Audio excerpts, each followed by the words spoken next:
यह है कक्षा 10वीं भौतिक विज्ञान का चौथा अध्याय जिसका नाम है विद्युत धारा। और यहाँ पे हम लोग इसके आंकिक प्रश्न, ये रहे आंकिक प्रश्न जिसकी कुल संख्या है 17। तो इस वीडियो में हम लोग सभी प्रश्नों को हल करेंगे, आपको काफ़ी ध्यान से समझने हैं। तो प्रश्नों को हल करने से पहले आपको इस अध्याय से कुछ महत्वपूर्ण फार्मूले आपको ध्यान देने होंगे। जो क्वेश्चंस हैं इसी फार्मूले पे सॉल्व होंगे। पहला देखिए, I बराबर Q बटे T, जहाँ Q आवेश और T समय है और इसे इस प्रकार भी लिखा जा सकता है अगर हमें आवेश निकालना हो तो।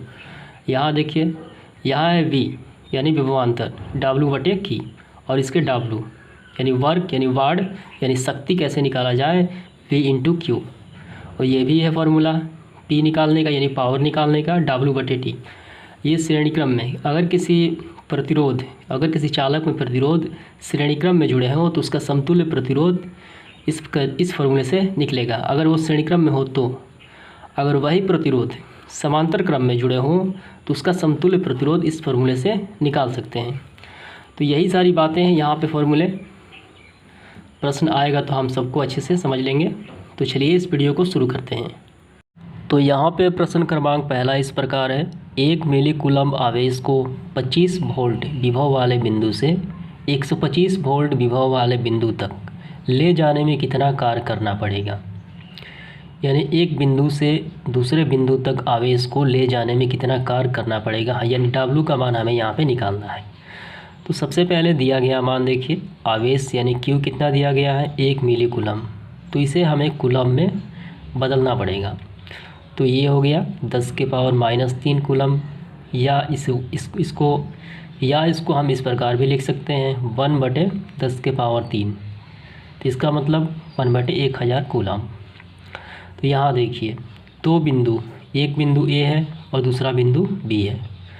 तो इस विभव वाले बिंदु से यानी V1 25 विभव वाले बिंदु B तक V2 125 आवेश को ले जाने में कार्य यहाँ से यहाँ तक हमें ज्ञात करना है, यानी हमें W निकालना है। तो विभव का अंतर क्या होता है, विभवांतर होता है। तो विभवांतर देखिए 125 - 25 कितना आ गया, 100 वोल्ट आ गया। हमें कौन सा फार्मूला प्रयोग करना होगा, तो हम यहाँ पे V बराबर W बटे Q यानी W बराबर V इंटू Q, ये फार्मूले से हम आसानी से निकाल सकते हैं। तो फार्मूला लिखते हैं W बराबर V इंटू Q। तो यहाँ देखिए W बराबर V कितना है, तो V है हमारा 100 वोल्ट, Q कितना है, तो Q आवेश निकल के आ गया यहाँ पे 1 बटे 1000 कूलम्ब, 1 बटे 1000। 0 से 0 कैंसिल आउट, ऊपर कितना बचा, ऊपर बचा 1, नीचे कितना बचा, नीचे बचा 10। ये कितना हो जाएगा, तो ये हो जाएगा इस प्रकार 0.1। ठीक है, हमें कार्य निकालना है तो इसे हम जूल लिखेंगे। उम्मीद करता हूँ ये आपको समझ में आ गया होगा। तो इसके बाद प्रश्न क्रमांक दूसरा इस प्रकार है, यदि किसी चालक में धारा 1.0 एम्पियर यानी 1 एम्पियर हो तो उसके अनुप्रस्थ काट से 1 सेकंड में प्रवाहित होने वाले इलेक्ट्रॉनों की संख्या क्या होगी। हमें इलेक्ट्रॉनों की संख्या ज्ञात करनी है। सबसे पहले जो दिया गया मान देखिए, कितना धारा प्रवाहित हो रहा है, यहाँ पे 1 एम्पियर की धारा प्रवाहित हो रही है। कितना समय है, तो 1 सेकंड है। यहाँ पे हमें निकालना है इलेक्ट्रॉनों की संख्या। तो सूत्र इस प्रकार है, इलेक्ट्रॉनों की संख्या बराबर Q बटे 1 इलेक्ट्रॉन का आवेश। ठीक है, तो यहाँ देखिए, तो Q का फार्मूला क्या होता है, तो Q का फार्मूला होता है I इंटू T यहाँ से। ठीक, तो Q बराबर हम लिखेंगे यहाँ पे I इंटू T। और 1 इलेक्ट्रॉन का आवेश कितना है, तो यहाँ देखिए आपके बुक में दिया गया है प्रश्न में, ठीक 1.6 इंटू 10 के पावर -19। तो इसका भी मान रख देते हैं। तो यहाँ देखिए धारा कितना है, 1 एम्पियर यानी 1 हो गया। और Q का मान कितना है यानी आवेश कितना है, तो यहाँ पे T होगा, क्योंकि Q का मान I इंटू T का मान कितना है 1। तो 1.6 इंटू 10 के पावर 19। ठीक है, तो यहाँ पे व्यवस्थित कर लेते हैं, ऊपर वाला गुणा होगा तो 1 और यहाँ पे 1.6 इंटू 10 के पावर -19। ठीक है, तो यहाँ पे मैं फार्मूला लिख देता हूँ इसका Q का, I इंटू T ये आपको याद रखना है, इसके बदले ये I इंटू टी। तो इसके बाद देखिए 1/, तो हम इस 10 के पावर -19 को हम ऊपर भेज देते हैं, तो ये अभी जो कहते हैं 1.6, ठीक। ऊपर कितना चला गया, ये 10 के पावर 19 हो गया, ऊपर चला गया अंश से हर में, तो ये प्लस में हो गया। इसके बाद देखिए, इसके बाद हम दशमलव को हटा देंगे तो ऊपर क्या होगा, तो ऊपर 10 हो जाएगा, तो 10 इंटू 10 के पावर 19 बटे नीचे क्या होगा 16 होगा, ठीक है। आपको समझ में आ गया होगा, इस पॉइंट को हटाएं तो ऊपर आ गया 0। तो इसके बाद देखिए हम इसको कैंसिल आउट भी करा सकते हैं, ये 5 दूनी 10, 8 दूनी 16। और इसके बाद यहाँ देखिए 10 के पावर 19, तो एक 0 है, एक 10 से हम इसको गुणा कर लेते हैं, इसमें हम भेज देते हैं, तो ये कितना हो गया, ये हो गया 50 इंटू 10 की एक कमी हो जाएगी 10 के पावर 18 और यहाँ पे 8। ये भी कैंसिल आउट हो सकता है कितने बार में, 4 दूनी 8, 25 दूनी 50, 25 में 4 से भाग दिया जाए, ये भाग दे देते हैं 4, 24, 1 बचा, पॉइंट लगाएंगे, 4 दूनी 8, 2 बचा, ठीक, 4 5 20, कितना आ गया 6.25, तो ये आ गया 6.25 और यहाँ पे 10 के पावर 18, 6.25 इंटू ये गुणा है 10 के पावर 18, तो ये इलेक्ट्रॉनों की संख्या आ गई। उम्मीद करता हूँ ये आपको समझ में आ गया होगा, काफ़ी आसान सवाल है ये। आइए इसके बाद देखते हैं प्रश्न क्रमांक 3। तो इसके बाद प्रश्न क्रमांक 3, एक परिपथ में लगे ए मीटर का पठन कितना है, 2.5 एम्पियर है, परिपथ में 12 कूलम आवेश प्रवाहित होने में कितना समय लगेगा। सबसे पहली बात जो मान दिए गए हैं, यहाँ देखिए धारा का मान कितना है 2.5 एम्पियर, आवेश कितना है 12 कूलम, हमें क्या निकालना है, हमें निकालना है समय।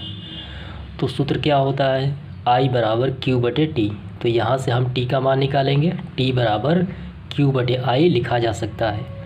तो यहाँ पे T बराबर देखिए Q का मान कितना है, Q का मान है 12 कूलम और धारा का मान कितना है 2.5, ठीक है। इस पॉइंट को हटाएंगे तो ऊपर आ जाएगा 0, तो यहाँ लिखेंगे 120/25 और अब इसके बाद इसको कैंसिल आउट किया जाए तो कितना आ जाएगा, तो ये आ जाएगा आपका 4.8, ये समय है, तो यहाँ पर हम लिखेंगे सेकंड, ठीक है। तो यही इसका आंसर आ जाता है 4.8 सेकंड। उम्मीद करता हूँ ये आपको समझ में आ गया होगा। तो इसके बाद है प्रश्न क्रमांक 4, यदि किसी एक बल्ब से 2 मिनट तक 3 एम्पियर की धारा प्रवाहित की जाए तो उससे कितना आवेश प्रवाहित होगा, हमें निकालना है आवेश का मान। सबसे पहले दिया गया मान देखिए T यानी समय कितना है 2 मिनट, तो इसे हम सेकंड में कन्वर्ट करेंगे, 120 सेकंड हो गया, 1 मिनट में 60 तो 2 मिनट में 120 सेकंड। और धारा का मान कितना है, I बराबर देखिए 3 एम्पियर, हमें निकालना है आवेश, तो आवेश का फॉर्मूला I इंटू टी। तो यहाँ पे I कितना है, I है 3 यानी धारा है 3 और समय कितना है, समय है 120, तो प्रत्यय 36 यानी 360 कूलम।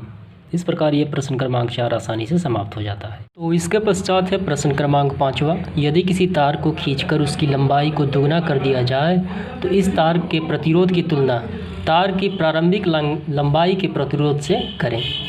तो काफ़ी आसान सवाल है, लेकिन इससे पहले आपको थोड़े से इसके बारे में समझ लेते हैं। आइए यहाँ पे देखिए, यहाँ क्या कहा गया है कि यदि किसी तार को खींचकर उसकी लंबाई को दुगना कर दिया जाए, तो ये रहा पहले वाला तार, ये पहले वाला तार है और इस तार को हमने खींच के लंबा कर दिया। देखिए इसी को खींच के लंबा करना है, इसे बाहरी कोई मटेरियल नहीं लगाना है, इसी को खींच के थोड़ा सा यहाँ पे हमने लंबा कर दिया, ठीक है।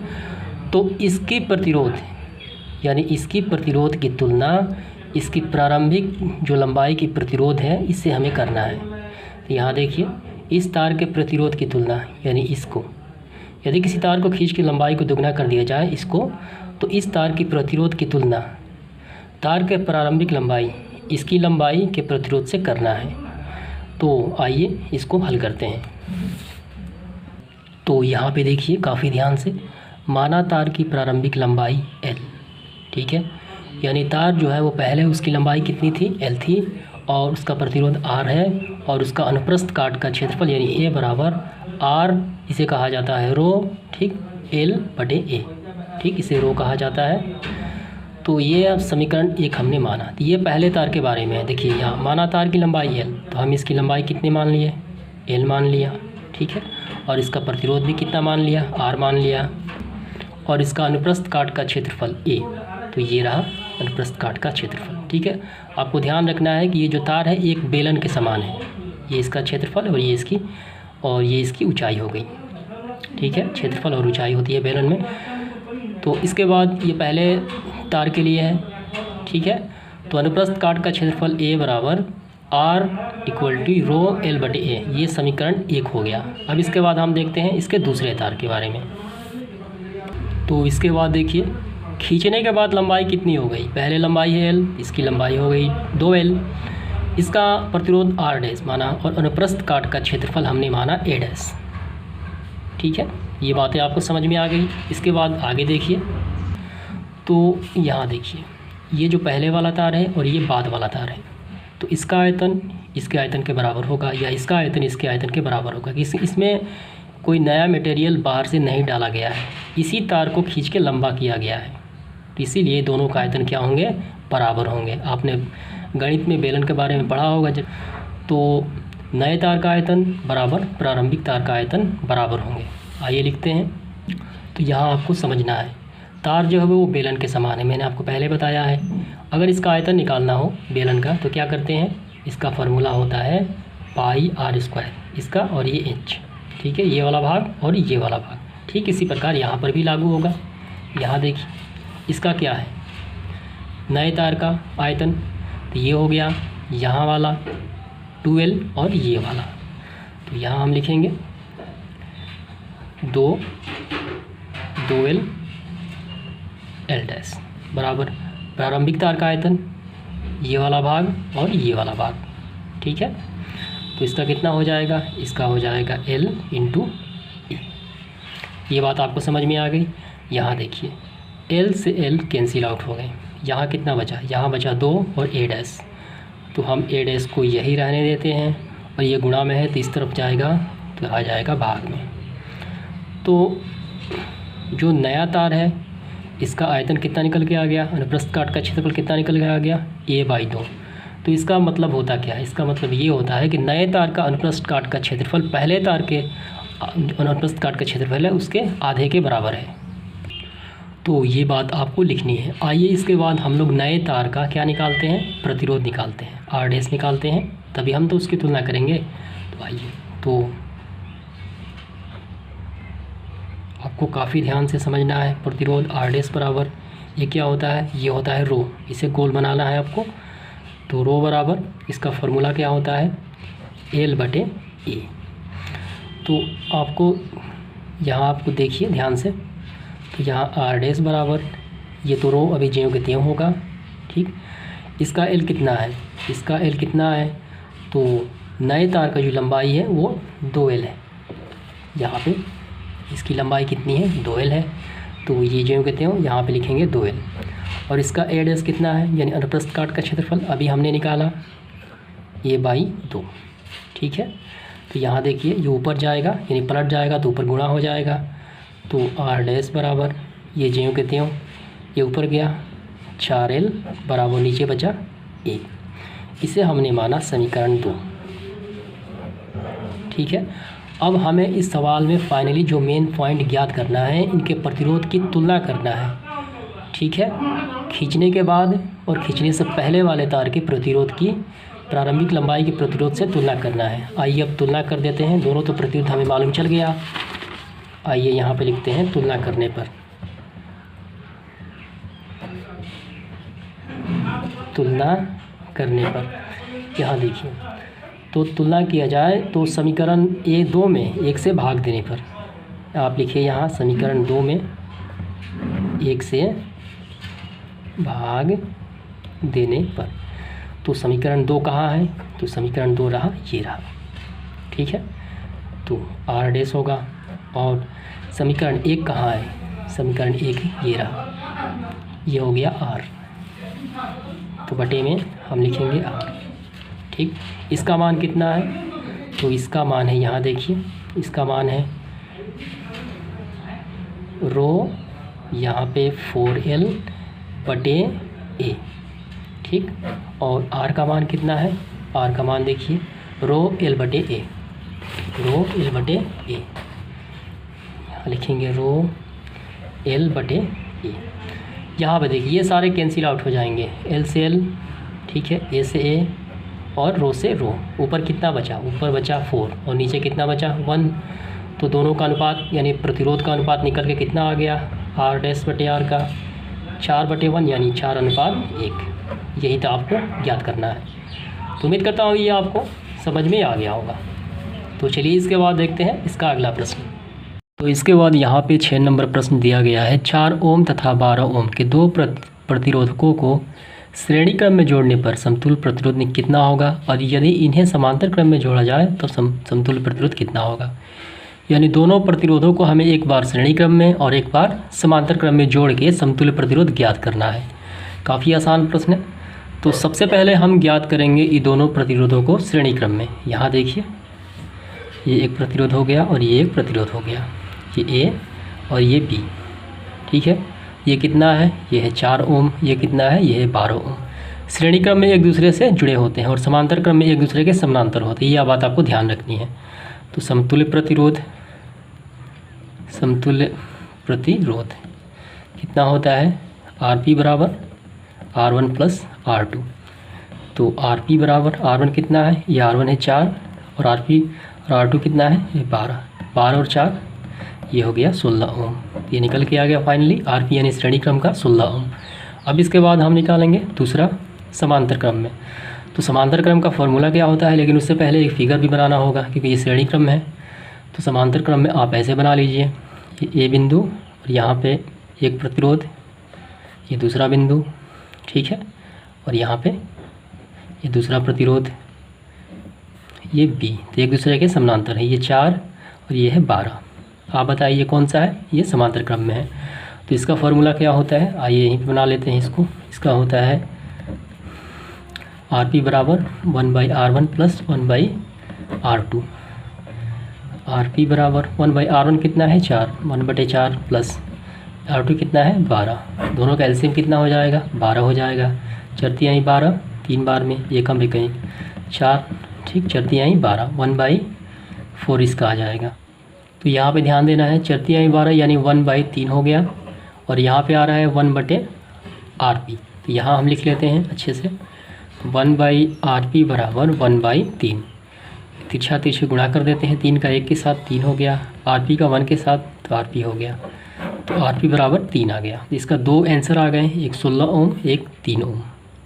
16 ओम जो है वो श्रेणी क्रम का है और 3 ओम जो है वो समांतर क्रम का है। उम्मीद करता हूँ ये आपको समझ में आ गया होगा। चलिए इसके बाद देखते हैं अगला प्रश्न। तो इसके पश्चात है प्रश्न क्रमांक 7वां। समांतर क्रम में संयोजित समान प्रतिरोध के 4 प्रतिरोधकों के समतुल्य का 4 प्रतिरोधक के समूह का समतुल्य प्रतिरोध 4 ओम है। प्रत्येक प्रतिरोधक का मान क्या होगा। तो सबसे पहली बात कि यहाँ पे जो प्रतिरोध दिए गए हैं वो किस में है, वो समांतर क्रम में है, ठीक है, जिसका फॉर्मूला होता है ये वाला। और इसके बाद आपको ध्यान देना है कि इन चारों प्रतिरोधकों का जो समांतर क्रम है उसके बदले ये मान दिया गया है 4 ओम। इनका जो समतुल्य प्रतिरोध दिया गया है उनका 4 ओम दिया गया है। आइए इसको हल करते हैं, काफ़ी आसान है ये। तो यहाँ देखिए ये बात आपको पहले लिखनी है, यहाँ 4 प्रतिरोधकों का समतुल्य प्रतिरोध 4 ओम दिया गया है। यहाँ देखिए 4 ओम दिया गया है और तो इस प्रकार 1/Rp यानी समांतर क्रम में प्रतिरोधकों का कितना है 4 ओम। तो इसका फॉर्मूला हम यहाँ पे लिखेंगे और बराबर में इसको हम लेके चलेंगे। तो यहाँ पे आपको ध्यान देना है, ये जो है 1/Rp ये भी ज्यों के त्यों, और इस 4 ओम के बदले हमें लिखना होगा 1/4 क्योंकि ये समान 4 प्रतिरोधकों का समतुल्य प्रतिरोध है। ए का कितना हो जाएगा, तो 1/4, ठीक है। तो इसका फॉर्मूला क्या होता है, तो इसका फॉर्मूला होता है 1/R1 प्लस 1/R2। ऐसे 4 तक हमें लिखना होगा क्योंकि ये 4 तक है और यहाँ पे R3 R4 होगा यहाँ पे, 1 2 3 4 और बराबर में 1/4। ठीक है, इतना बात आपको समझ में आ गया। इन सब का एलसीएम कितना हो जाएगा? तो इन सब का एलसीएम हो जाएगा r। ठीक है, ये सब में r है, तो ये एक बार में तो 1 + 1 + 1 + 1, 1 2 यहाँ पे 1, तो 1 2 3 4। ठीक, यहाँ पे 4 बराबर r और यहाँ पे 1/4। अब तिरछे गुणा कर लेते हैं। r का 1 के साथ तो r होगा, 4 चौका 16 हो जाएगा। तो प्रत्येक प्रतिरोध का मान निकल के आ गया कितना? 16 ओम। ठीक है, और यहाँ पे आपको लिखना है r। तो यही इसका आंसर आ जाता है। आइए इसके बाद देखते हैं अगला प्रश्न। क्रमांक 8, नीचे दिए गए चित्रों में A तथा B बिंदुओं के बीच समतुल्य प्रतिरोध का मान निकालें। और यहाँ पे हमें 8 नंबर में 4 प्रश्न दिया गया है ABCD। तो सबसे पहले इसके बारे में कुछ बातें हमें समझना होगा। तो यहाँ पे आपको ध्यान देना है, ये एक चालक तार है A और B, और इस चालक तार में 3 प्रतिरोध लगा हुआ है। हालांकि प्रतिरोध को जोड़ने के 2 ही तरीके हैं, पहला होता है श्रेणी क्रम और दूसरा होता है समांतर क्रम। तो इस चालक तार में श्रेणी क्रम में 3 प्रतिरोध आपस में जुड़े हुए हैं। यहाँ देखिए, एक सिरा इससे और एक इससे। ठीक है, और आपको ध्यान देना है कि ये रहा। आप बताइए इस पूरे चालक तार में कितने प्रतिरोध हैं? इसमें 3 प्रतिरोध हैं, एक 10 ओम और ये 10 ओम, और ये समांतर क्रम में है, यानी एक दूसरे के आमने सामने हैं। ये एक दूसरे के आमने सामने तो नहीं है। ठीक है, सभी अलग अलग हैं। यहाँ भी देखिए, तो इसमें जो प्रतिरोध जुड़ा है कौन से क्रम में जुड़ा है? ये समांतर क्रम में जुड़ा है, यानी एक दूसरे के आमने सामने। ये छोटी बात आपको हमेशा ध्यान रखनी है ताकि सूत्र का उपयोग करने में काफ़ी आसानी हो सके। आइए प्रश्नों को शुरू करते हैं। तो आइए इसके बाद प्रश्न क्रमांक पहला देखते हैं। यहाँ देखिए, यहाँ पे 3 प्रतिरोध जुड़ा हुआ है, 25 ओम, 60 ओम और 40 ओम। तो सबसे पहली बात, ये जो जुड़े प्रतिरोध हैं किस तरीके से जुड़े हैं, श्रेणी क्रम में कि समांतर क्रम में? यहाँ देखिए, यहाँ 40 ओम 60 ओम के 2 प्रतिरोध किस में है? श्रेणी क्रम में है, ये वाला। और यहाँ से देखें तो ये वाला बिंदु A से बिंदु B तक, ये दोनों प्रतिरोध श्रेणी क्रम में जुड़ा हुआ है। तो श्रेणी क्रम में जुड़ा प्रतिरोध का समतुल्य प्रतिरोध ज्ञात करने का जो फॉर्मूला क्या होता है, ये रहा। RS बराबर R1 R2 R3, इस श्रेणी क्रम का है। तो इस फार्मूले से देखिए, RS बराबर R1 + R2, R1 कितना है? 40, R2 कितना है? 60, तो टोटल कितना आ गया? 100 ओम। ठीक है, अब इसके बाद देखिए, तो यहाँ पे जो बिंदु दिया गया है A और B, यहाँ से यहाँ तक एक प्रतिरोध जुड़ा हुआ है 25 ओम का, और ये जो दोनों मिलके एक नया पिक्चर बन गया। 40 और 60 दोनों आपस में समतुल्य हो गए श्रेणी क्रम की मदद से, तो कितना हो गया? 100 ओम हो गया। ठीक है, ये बात आपको समझ में आ गई।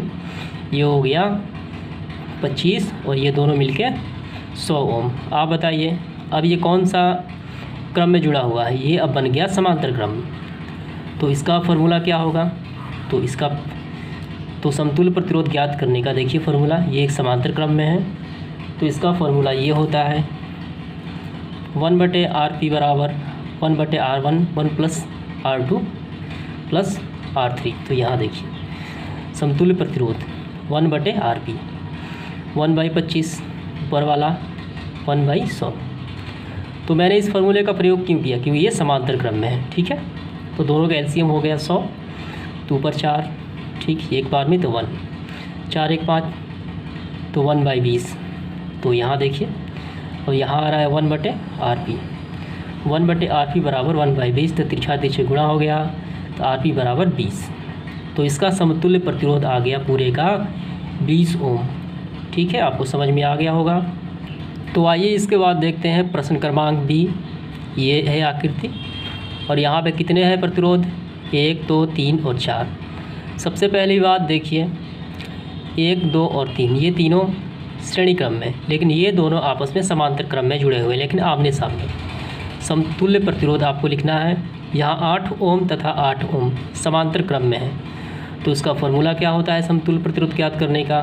1/Rp बराबर R1 1/R1 + 1/R2। तो 1 के स्थान पे 1, R1 के स्थान पे 8, R2 का स्थान पे भी 8, दोनों का एलसीएम निकल गया 8। तो यहाँ देखिए एक बार में 2/8 कैंसिल आउट 1/4, और यहाँ चल रहा है 1/RP, तो तिरछा तिरछी गुणा हो जाएगा 4 के 1 के साथ, और ये RP। तो ये निकल के आ गया क्या, ये निकल के आ गया समतुल्य प्रतिरोध समांतर क्रम का। ठीक है, तो अब नई आकृति बन जाएगी। कौन सी आकृति, ये वाली आकृति। कैसे बनेगी, यहाँ देखिए बिंदु ए से यहाँ तक कितना है, यहाँ से यहाँ तक है 4 ओम, तो ये रहा, और ये दोनों आपस में मिल गए समांतर क्रम में, यानी समतुल्य प्रतिरोध के रूप में। इसका मान कितना आ गया, इसका 4 आ गया। तो इन दोनों के बदले हम लिखेंगे ये वाला, और ये तो है ही सबसे लास्ट में ये वाला, तो बिंदु ए और बी। तो आप बताइए ये कौन सी आकृति बन गई, ये बन गई श्रेणी क्रम की, सभी साथ जुड़े हैं। तो श्रेणी क्रम का फॉर्मूला क्या होता है, तो श्रेणी क्रम का फॉर्मूला होता है ये वाला, सबका जोड़ देंगे। तो सबको जोड़ देंगे हम बस सिंपल, 4 4 और 4 कितना हो गया 12 ओम। तो इस तरीके से ये प्रश्न क्रमांक भी आसानी से समाप्त हो जाता है। आपको समझ में आ गया होगा, काफ़ी आसान है। आइए अब देखते हैं इसका सी नंबर। तो सी नंबर की आकृति कुछ इस प्रकार है। तो आपको सबसे पहले श्रेणी क्रम और समांतर क्रम व्यवस्थित आपको पहले ढूंढना है। तो यहाँ देखिए ये दोनों सेम हैं, 5 और 5, और ये दोनों सेम हैं, और ये कौन से क्रम में जुड़े हैं, तो ये श्रेणी क्रम में जुड़े हैं, एक दूसरे के आमने सामने नहीं हैं। ठीक है, इनके सिरे आपस में जुड़े हैं, तो ये श्रेणी क्रम हो गया। यहाँ 5 ओम तथा 5 ओम ये दोनों, 20 ओम तथा 20 ओम ये दोनोों श्रेणी क्रम में है। तो इनका सूत्र क्या होता है, RS बराबर, सबसे पहले 5 ओम के लिए R1 + R2, 5 ओम प्लस 5 ओम कितना 10 ओम। तो इसका समतुल्य प्रतिरोध निकल के आ गया 10 ओम। अब इसके लिए देखते हैं R डैश के लिए। ठीक है, तो ये 20 ओम और ये 20 ओम, इसी फॉर्मूले से ये 40 ओम। तो इनका 40 और इनका 10 ओम। ठीक है, अब नया पिक्चर बन के आ गया। बीच में देखिए इसको आपको नहीं, तो ये ज्यों के त्यों रहेगा। ठीक, ऊपर वाला ये दोनों मिलके कितने बन गए 10 ओम, नई आकृति बन गई, ये बिंदु ए और बिंदु बी, और नीचे ये दोनों मिलके बन गए 40 ओम। आप बताइए अब ये कौन सा क्रम आपको दिखाई पड़ रहा है, श्रेणी क्रम की समांतर क्रम। ये तो समांतर क्रम है, तीनों आपस में आमने सामने हैं। तो इसका फॉर्मूला होता है बटे वाला, 1/RP बराबर 1/R1 1 + R2 + R3। तो 1/R1 10, ठीक है, प्लस R2 24 और R3 40, तीनों का एलसीएम ले लेंगे। तो यहाँ देखिए 12 5 और 3 बार में, तो 20/120 1/6, और यहाँ पे 1/RP। ये तिरछा तिरछी गुणा हो जाएगा, 6 का 1 के साथ, RP का 1 के साथ। तो RP का मान आ गया 6 ओम। ये समतुल्य प्रतिरोध का मान निकल के आ गया। तो उम्मीद करता हूँ ये आपको समझ में आ गया होगा, काफ़ी आसान है ये। आइए इसके बाद देखते हैं इसका आखिरी डी नंबर। देखिए काफ़ी आसान है। सबसे पहली बात आपको प्रतिरोधों का क्रम ढूंढना है। यहाँ पे 4 प्रतिरोध है, 1 2 3 और 4। ये दोनों तो सेम हैं, ये दोनों समांतर क्रम में हैं। ये बताइए कौन सा है, ये भी समांतर क्रम में है। सबसे पहले इसका समतुल्य प्रतिरोध ज्ञात करते हैं, ये बात आपको लिखना है पहले। ठीक है, 8 ओम और 8 ओम और 12 ओम तथा 12 ओम समांतर क्रम में है। सबसे पहले इसके लिए 1/RP, R1 + R2, 8 और 8 इसका एलसीएम 16 एक बार में, तो 1/4 इसका आ गया कैंसिल आउट 1/4, और यहाँ पे 1/RP।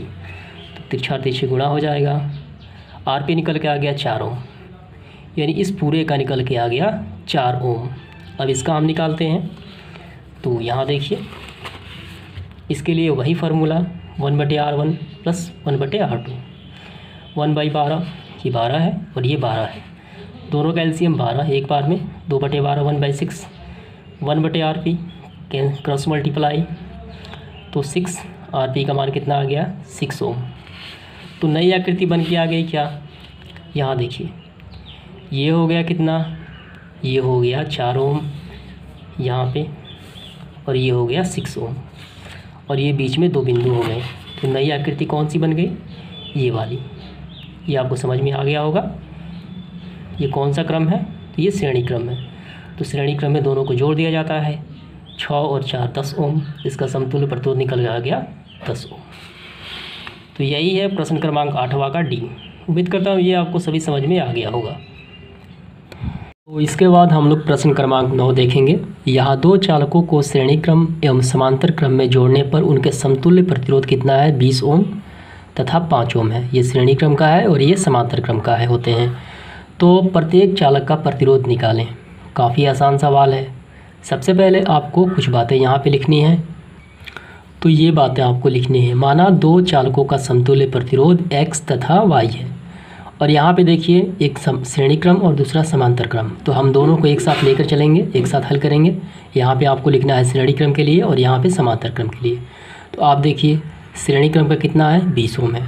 तो इसका फॉर्मूला क्या होता है, तो इसका फॉर्मूला होता है RS बराबर 20, RS का 20। और इसका क्या होता है, इसका होता है 1/RS। और इसका कितना दिया गया है, तो इसका दिया गया है यहाँ पे देखिए, इसका हो जाएगा 5। तो हम इसको ऐसे लिखेंगे 5, तो 1/5, ठीक है। तो इसका फॉर्मूला क्या होता है, इसका फॉर्मूला होता है यहाँ पे कितना है, तो यहाँ देखिए x + y यानी दोनों का योग 20 हो गया, ठीक। और इसका देखिए इसका क्या होता है, इसका 1/x + 1/y बराबर 1/y। और ये समांतर क्रम में है तो बटे में होगा, आपको पहले से मालूम है। ये रहा, ये श्रेणी क्रम और ये समांतर क्रम। आइए इसके बाद अगला स्टेप देखते हैं। यहाँ से हम x और y का मान निकाल के हम इसमें पुट कर देंगे तो आसानी से किसी एक का मान निकल जाएगा। तो यहाँ देखिए y बराबर, हम x को उस तरफ भेज देते हैं तो 20 - का x, ये निकल के आ गया y का मान। और यहाँ पे 1/x, तो हम क्या करेंगे यहाँ पे, हम यहाँ y का मान यहाँ पे रख देंगे। y का मान कितना है, 20 - x, 20 - का x। और यहाँ पे 1/5। इसका एलसीएम कितना होगा, इसका एलसीएम होगा x 20 - x, ठीक है।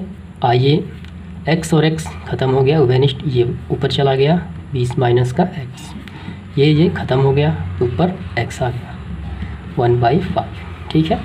तो यहाँ देखिए x और x कैंसिल आउट, ऊपर कितने बचे, ऊपर बचे 20 और नीचे x का गुणा हम इसके साथ 20x - का x² और यहाँ पे 1/5। अब तिरछे गुणा करा देते हैं, 20 का 5 के साथ, ये हो गया 100 और ये बराबर 20x यहाँ पे माइनस का x²। तो इसको हम लोग थोड़ा व्यवस्थित कर देते हैं। इस पूरे को हम लोग तो यहाँ हम ला देते हैं, इस पूरे को हम लोग इस तरफ ला देते हैं। ये माइनस का है तो ये प्लस का हो जाएगा और ये प्लस में है तो ये माइनस में हो जाएगा, ठीक है। और ये क्या है, ये प्लस में है तो उस तरफ माइनस में चला जाएगा 100।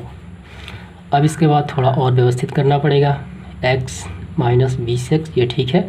और ये माइनस को हम इस तरफ ला देते हैं, -100x को, ये प्लस का 100x हो गया और बराबर में 0। अब इसे हमें फैक्टर करना पड़ेगा। तो कौन सी संख्या है, यहाँ पे जोड़ने पे 20 और यहाँ पे गुणा करने पर 100। ये संख्या है -10 माइनस और माइनस प्लस, ठीक है। तो माइनस ये होगा 20x और गुणा करने पर 100 हो जाएगा। तो x² माइनस का 10x माइनस का 10x प्लस का 100। इसमें कॉमन क्या है, इसमें कॉमन है x बाहर निकल गया, यहाँ पे x यहाँ पे बाहर निकल गया, बीच में माइनस, ठीक है। यहाँ पे x बाहर निकल गया और यहाँ पे माइनस का 10 हो गया, x माइनस का 10। इसमें क्या कॉमन है, पहले है माइनस, यहाँ पे है 10, तो x, ठीक है, 10 बाहर, x तो बचा, माइनस और प्लस, माइनस हो गया कितने बार में, 10 बार में। तो x माइनस 10 ये वाला एक साथ और ये दोनों इवेनिस्ट है तो एक ही लेंगे, x माइनस का 10। x के दो मान आ गए, x का मान जो है इसमें भी 10 ही होगा और इसमें भी 10 ही होगा, तो x बराबर 10 हम लिखेंगे। x का मान हम रखेंगे कहाँ पे, x का मान हम रखेंगे, आप इसे समीकरण 1 भी कहिए, x का मान हम समीकरण 1 में रखेंगे। तो यहाँ लिखिए x का मान 1 में रखने पर, ठीक है। तो यहाँ रखिए आप, तो y बराबर 20 माइनस x का मान कितना आया, तो ये 10 आया, 20 माइनस 10 बराबर 10। तो इस तरीके से ये इसका प्राप्त हो गया। यानी प्रत्येक चालक का प्रतिरोध 10 ओम आसानी से प्राप्त हो गया। ठीक है, उम्मीद करता हूँ ये आपको समझ में आ गया होगा। चलिए इसके बाद देखते हैं इसका अगला प्रश्न। तो आइए इसके बाद प्रश्न क्रमांक 10वां देखते हैं। चित्र 4.30 में, ये रहा चित्र, दिखाए गए विद्युत परिपथ में विद्युत धारा की गणना करें। 9 ओम प्रतिरोध के सिरों के बीच विभवांतर का मान क्या होगा। तो इस प्रश्न में 2 प्रश्न दिया गया है। पहला है विद्युत धारा की गणना करें और 9 ओम प्रतिरोध के सिरों के बीच विभवांतर का मान क्या होगा। सबसे पहले हम विद्युत धारा की गणना कर देते हैं। आप बताइए, ये जो प्रतिरोध दिया गया है यहाँ पे 9 ओम और 3 ओम, ये तो धारा है, ये कौन से क्रम में है, ये तो श्रेणी क्रम में है क्योंकि एक सिरा दूसरे से जुड़ा है, सिर्फ बराबर जुड़ा है, समांतर में नहीं है। ये कौन सा है, ये श्रेणी क्रम में है। आपको यहाँ लिखना है, यहाँ प्रतिरोध श्रेणी क्रम में समतुल्य है। ठीक है, यानी इसका फॉर्मूला क्या होता है, RP बराबर पहला और दूसरा दोनों का योग करना होगा। R1 और R2 कितना, 12 ओम आ गया। अब इसके बाद यहाँ देखिए, हमें निकालना है यहाँ पे धारा का मान। ठीक है, तो धारा का मान कितना दिया गया है, देखिए वोल्ट, 6 वोल्ट दिया गया है यहाँ पे, यानी विभवांतर। ठीक है, तो इसका फॉर्मूला क्या होता है, तो इसका फॉर्मूला होता है I बराबर V/R। ये धारा निकालने के लिए V का मान है 6 और R का मान हमने निकाला यहाँ पे 12। ठीक है, 6 दूनी 12, 1/2। इसको आप ऐसे भी लिख सकते हैं, 1 में 2 से भाग देने पर 0.5 एम्पियर। ये तो पहला सवाल हल हो गया, धारा का मान निकल गया। अब इसके बाद 9 ओम प्रतिरोध के सिरों के बीच विभवांतर का मान भी हमें निकालना है। तो यहाँ आपको ध्यान देना है विभवांतर का मान। तो विभवांतर का मान हमें जो प्रतिरोध दिया गया है 9 ओम, 9 ओम प्रतिरोध के सिरों के बीच, तो R का मान हो गया 9 ओम और धारा का मान हमने अभी निकाला 0.5 यहाँ पे। ठीक है, तो इस प्रकार तो फॉर्मूला क्या होता है, फॉर्मूला होता है V बराबर IR। ठीक है, विभवांतर निकालने का V बराबर IR। तो I का मान कितना है 0.5 एम्पियर और प्रतिरोध का मान कितना है R। ठीक, यहाँ पे तो दोनों को हम मल्टीपल कर देंगे तो कितना आ जाएगा 4.5 वोल्ट। तो ये आसानी से हल हो जाता है। एक ये आंसर हो गया। ठीक, इसका विभवांतर का मान और धारा का मान हो गया ये वाला। उम्मीद करता हूँ ये आपको समझ में आ गया होगा। तो इसके बाद हम लोग देखेंगे प्रश्न क्रमांक 11। यहाँ 40 ओम के प्रतिरोधक से 1.5 एम्पियर की धारा प्रवाहित हो तो कितनी विद्युत शक्ति की खपत होगी। काफ़ी आसान सवाल है। सबसे पहले जो मान दिए गए हैं हम यहाँ पे नोट करते हैं। तो यहाँ देखिए, यहाँ कितना है, प्रतिरोधक कितना है, R बराबर 40 ओम है और यहाँ पे धारा का मान कितना है 1.5 एम्पियर। तो ये रहा, हमें क्या निकालना है, हमें निकालना है विद्युत शक्ति यानी पावर निकालना है। तो पावर का फॉर्मूला क्या होता है, तो यहाँ देखिए, तो P का फॉर्मूला 2 होते हैं, एक ये वाला और एक ये वाला, लेकिन जो मान दिए गए हैं तो यही है यहाँ पे अप्लाई होंगे क्योंकि यहाँ पे I और R के मान दिए गए हैं। तो P बराबर I स्क्वायर इंटू R, तो यही फार्मूला हम यहाँ पे अप्लाई करेंगे। P बराबर I स्क्वायर R। ठीक है, तो यहाँ देखिए I कितना है, I है 1.5, लेकिन 2 बार 1.5। ठीक, और R कितना है, R का मान है 40। अब इसको सॉल्व किया जाए, आइए इसको सॉल्व करते हैं। तो यहाँ देखिए हमने पॉइंट को हटा दिया तो बटे में क्या आ गया, तो बटे में आ गया 10। ठीक, 10 चौक 40। ठीक है, अब यहाँ पे देखिए ये 5 से कटेगा, 5 दूनी 10, 2 दूनी 4, बचते आए 15। ठीक है, अब ऊपर कितना बचा, 15 तिया 45, 45 दूनी 90, तो आ गया 90। तो यहाँ पे हम लोग लिखेंगे 90। तो ये शक्ति है इसलिए वाट, तो यही इसका आंसर हो जाता है। इसके पश्चात है प्रश्न क्रमांक 12। एक टार्च के बल्ब पर 2.5 वोल्ट और 50 मिली एम्पियर लिखा है। बल्ब का हमें ज्ञात करना है प्रतिरोध और दूसरा ज्ञात करना है शक्ति। तो आइए सबसे पहले जो मान दिए गए हैं हम यहाँ पे लिखते हैं। तो यहाँ देखिए, यहाँ विभवांतर कितना है, यहाँ विभवांतर है 2.5 वोल्ट और यहाँ पे धारा का मान कितना है, यहाँ धारा है यानी I बराबर 50 मिली एम्पियर। तो इसको हमें एम्पियर में चेंज करना है तो 1000 से भाग दे दिया जाएगा। तो यहाँ देखिए इसको हम एम्पियर में चेंज करते हैं, 500/1000 1/2, ठीक है। तो कितना आ गया एम्पियर। हमें क्या निकालना है, हमें निकालना है प्रतिरोध। तो प्रतिरोध यानी आर, रेसिस्टेंट, इसका फॉर्मूला क्या होता है। तो सबसे पहली बात यहाँ देखिए, प्रतिरोध का फॉर्मूला ये रहा, R बराबर V/I। यहाँ पे हम लिखेंगे R बराबर V/I। V का मान कितना है, तो V का मान है 2.5 वोल्ट, 2.5 वोल्ट। I का मान कितना है, धारा का मान 1/2। तो यहाँ देखिए हम इस दशमलव को हटाएंगे, तो ऊपर हो गया 25/10 और नीचे क्या है 1/2। ये ऊपर जाएगा तो ये पलट जाएगा, तो ऊपर में 25/10, तो ये पलट जाएगा 1/2, तो 2/1, 2 5 10, 50 25, तो आ गया आपका 5, ठीक है। तो ये प्रतिरोध है, इसका मतलब 5 ओम। तो पहला तो हमने हल कर लिया। इसके बाद देखते हैं दूसरा, हमें शक्ति निकालना है। तो शक्ति का फॉर्मूला क्या होता है, यहाँ देखिए शक्ति का फॉर्मूला होता है I² × R, ठीक है। तो P बराबर I² R। तो I कितना है, तो धारा का मान देखिए, धारा का मान हमने यहाँ पे निकाला है 1/2 एम्पियर में, तो ये 2 बार है, तो 1/2 गुना 1/2, R का मान हमने अभी निकाला 5, तो यहाँ पे 5। ऊपर देखिए, ऊपर वाले का गुणा ऊपर के साथ, तो ये हो जाएगा 5, नीचे 4। 5 में और 4 से भाग लगाएंगे, कितना आ जाएगा, तो यहाँ देख लेते हैं भाग करके। यहाँ देखिए 4 से भाग देना है एक बार में, 1 पॉइंट लगाएंगे 2 बार में, ठीक है।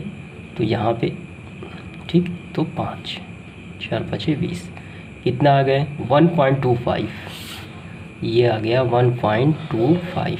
ये क्या है, ये पावर है यानी शक्ति है, और इसे वाट में लिखा जाता है। तो फाइनली 2 आंसर, 5 ओम 1.25 वाट। उम्मीद करता हूँ ये आपको समझ में आ गया होगा। तो इसके बाद प्रश्न क्रमांक 13 इस प्रकार है, 40 वाट के 4 बल्ब प्रतिदिन 4 घंटे और 100 वाट के 2 अन्य बल्ब प्रतिदिन 2 घंटे तक जलाए जाते हैं, तो 1 महीने में उपयुक्त ऊर्जा की गणना करें।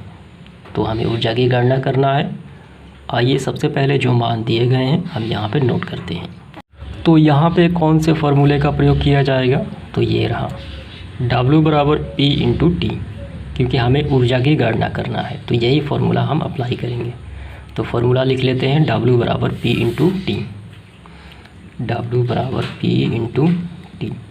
तो यहाँ देखिए ध्यान से, तो 1 महीने की ऊर्जा हमें ज्ञात करनी है। तो यहाँ देखिए, तो हमें W बराबर कितना महीना है, 1 महीना में कितने दिन होते हैं, तो वो 30 दिन होते हैं। बुक में दिया गया है 30 दिन ही हमको लेना है, तो 30 से गुणा किया जाएगा। यहाँ पे पावर कितना है, देखिए पहले बल्ब W कितना है 40, कितने बल्ब है 4 बल्ब, 4 से गुणा, कितने घंटे जलाए जाते हैं, तो 4 घंटे, प्लस अन्य बल्ब कितना है 100 वाट, तो पावर कितना है 100, कितने घंटे, टाइम कितना है, 2 अन्य बल्ब यानी 2 बल्ब हैं, तो ये 2 घंटे जलाए जाते हैं। यहाँ पे 2 से गुणा, ब्रैकेट बंद कर देते हैं, और ये 30 दिन ये सारे जलाए जाते हैं। तो W बराबर 30 अंदर ही हो गया, अंदर कितना हो जाएगा, 6 चौके 16, 16 छः के 64, 640। ये कितना हो जाएगा, 2 दूनी 4 और ये 100, ये हो जाएगा 400, ठीक है। तो वाट, ठीक है, वाट प्रति घंटा। इसके बाद 30, इन दोनों को जोड़ दिया जाए, कितना आ जाएगा, तो जोड़ने पे आ जाएगा आपका 1040। अब ये 30 से गुणा कर देते हैं, 1040, ठीक है। तो आपको ध्यान देना है, ये वाट घंटा है, हमें बदलना है किलो वाट प्रति घंटा। तो इसके लिए क्या करना पड़ेगा, 1000 से भाग देना पड़ेगा। तो 1000 से भाग भी दे देते हैं यहाँ पे, जीरो से जीरो कैंसिल आउट, ठीक है। तो ये जीरो कैंसिल आउट। यहाँ पे कितना बचा, ऊपर बचा 104 गुना 3, 4 तिहाई 12 के 2 हासिल 1, 10 तिहाई 30, 1 31 और नीचे बचा 10। तो पॉइंट में लिख देते हैं हम लोग, यहाँ पे पॉइंट आ जाएगा 31.2 किलो, लिखेंगे हम किलोवाट घंटा। तो यही आपका आंसर आ जाता है 31.2, ठीक है। तो आपकी बुक में इसका आंसर, ठीक है, गलत दिया गया है, आपको इग्नोर करना है। तो इसके बाद देखेंगे प्रश्न क्रमांक 14, 60 वाट का एक बल्ब प्रतिदिन 5 घंटे जलाया जाता है, यदि बिजली का रेट प्रति यूनिट कितना है, 1 रुपये 30 पैसे हो तो 30 दिनों वाले महीने में कुल कितना बिल आएगा।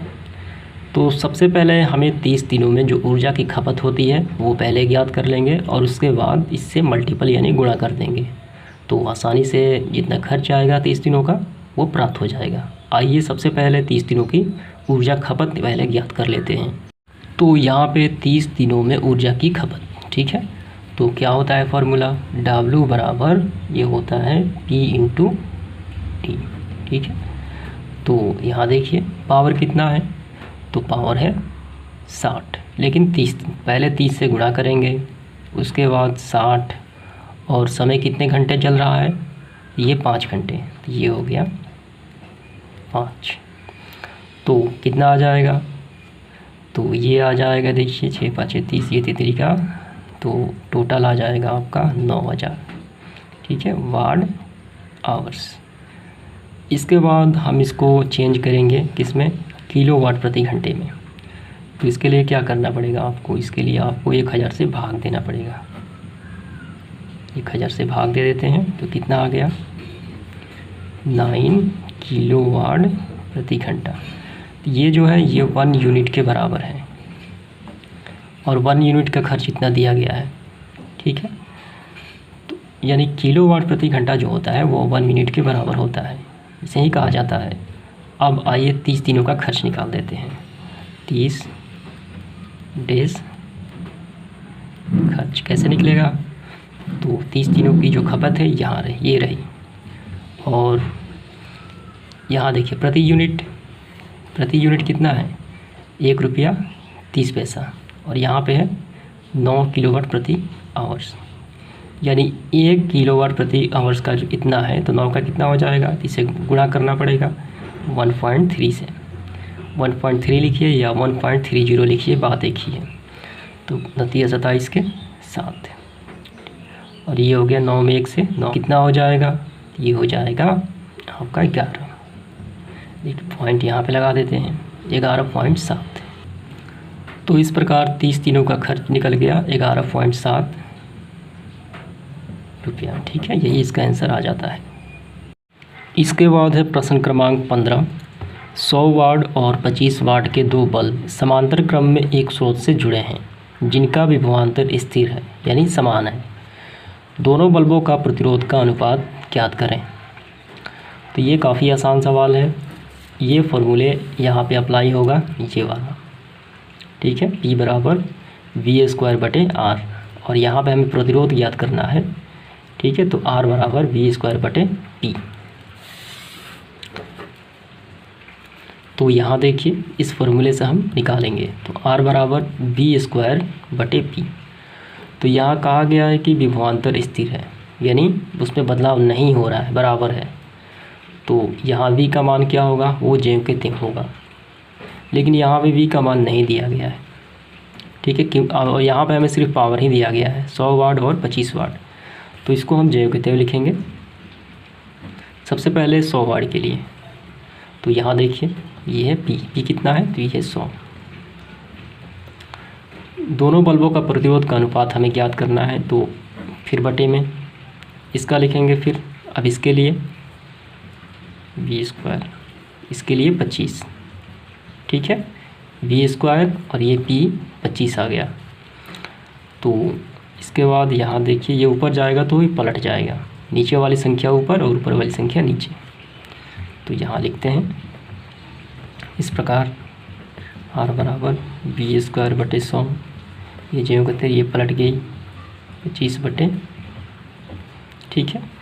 तो यहाँ वी स्क्वायर कैंसिल आउट, 25 चौक 100, कितना बचा, ये बचा 4, यानी 1/4, इसलिए अनुपात कितना हो जाएगा, 1:4। यही इसका आंसर आ जाता है। तो इसके बाद प्रश्न क्रमांक 16, बिजली की स्थिति में 220 वोल्ट के विभवांतर के स्रोत से 2 घंटे तक धारा प्रवाहित करने पर कितनी विद्युत ऊर्जा का उपयोग होगा, जबकि स्थिति का प्रतिरोध कितना है, 88 ओम है। सबसे पहले दिया गया मान देखिए, विभवांतर कितना है, 220 वोल्ट, समय कितना है, 2 घंटे, और आर कितना है, यहाँ पर प्रतिरोध दिया गया है 88 ओम। हमें निकालना है क्या, हमें निकालना है कितनी विद्युत ऊर्जा का उपयोग होगा, यानी इसका फार्मूला होता है U बराबर V²/R × T। तो यहाँ देखिए V का मान कितना है, 220, तो ये 2 बार है, 220 गुना 220। R कितना है, यहाँ पे देखिए 88, यहाँ पे बटे में 88 × 2, समय कितना है 2, ये कैंसिल आउट हो गया इससे, 44 दूनी 88, 44 5 220, ये ऊपर वाला गुणा हो जाएगा, ठीक है। तो कितना आ जाएगा, ये आ जाएगा 1100 वाट आवर्स, और इस 1100 को हम किलो वाट में बदल देंगे, बटे में 1000 से भाग दे देंगे, 0 से 0 कैंसिल आउट, नीचे कितना बचा, 11/10, ये पॉइंट के रूप में बदल गया, 1.1 किलो वाट प्रति घंटा। तो यही इसका फाइनली आंसर हो जाता है विद्युत ऊर्जा की खपत। उम्मीद करता हूँ ये आपको समझ में आ गया होगा। चलिए इसके बाद देखते हैं प्रश्न क्रमांक 17। तो इसके बाद है प्रश्न क्रमांक 17, किसी हीटर की शक्ति कितना है, 2 किलोवाट है और स्रोत की वोल्टता है 200 वोल्ट। निम्न का परिकलन करें। पहला है धारा का परिमाण, तो जो दिया गया है P बराबर 2 किलोवाट और V बराबर 200, ठीक है। तो धारा का परिमाण देखिए निकालना है हमें, तो फार्मूला होता है P बराबर V × I, तो I बराबर P/V। तो यहाँ देखिए ये किलोवाट में है, तो अगर वाट में चेंज किया जाए तो 2000 होगा।